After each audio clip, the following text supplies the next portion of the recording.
Shri Balaji publications class 9 mathematics अध्याय 5 अभ्यास प्रश्न 5.1 क्वेश्चन 1 एक बिंदु की विमाएं ज्ञात कीजिए। आंसर यूक्लिड के अनुसार एक बिंदु वह है जिसका कोई भाग नहीं होता, अर्थात एक बिंदु की न तो कोई लंबाई होती है और न ही चौड़ाई और न ही ऊंचाई, इसलिए इसे शून्य विमीय माना जाता है। तो ये इसका आंसर है।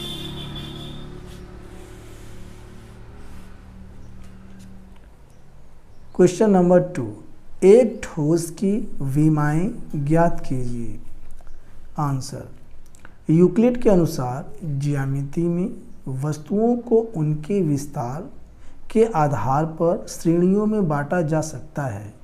एक ठोस वह वस्तु है जिसकी लंबाई, चौड़ाई और मोटाई, या मोटाई को हम ऊंचाई कह सकते हैं, तीनों होती है। क्वेश्चन नंबर 3 एक सतह की विमाएं ज्ञात कीजिए।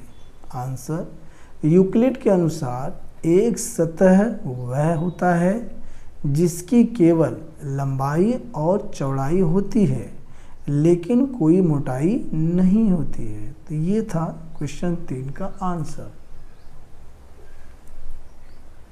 क्वेश्चन नंबर 4 तीन असंरेख बिंदुओं से गुजरने वाले समतलों की संख्या ज्ञात कीजिए। तो प्यारे बच्चों, असंरेख बिंदु कैसे होते हैं कि जब तीनों एक लाइन में नहीं होते, जैसे दो बिंदु यहाँ हो गए, एक बिंदु यहाँ हो गया, तो ये असंरेख बिंदु है। ठीक है, इसका उत्तर है आंसर यूक्लिड के अनुसार तीन असंरेख बिंदुओं से गुजरने वाले समतलों की संख्या केवल एक है। ये इसका आंसर है। क्वेश्चन 5 सतह की सीमाओं के नाम लिखो। आंसर सतह की सीमाओं को रेखाएं कहा जाता है।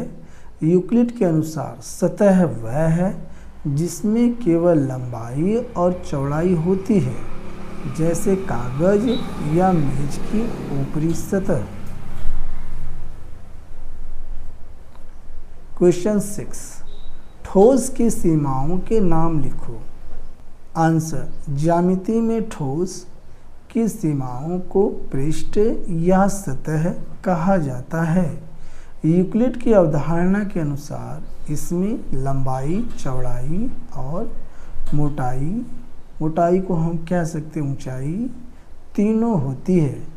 उदाहरण के लिए एक ईंट, गेंद या किताब।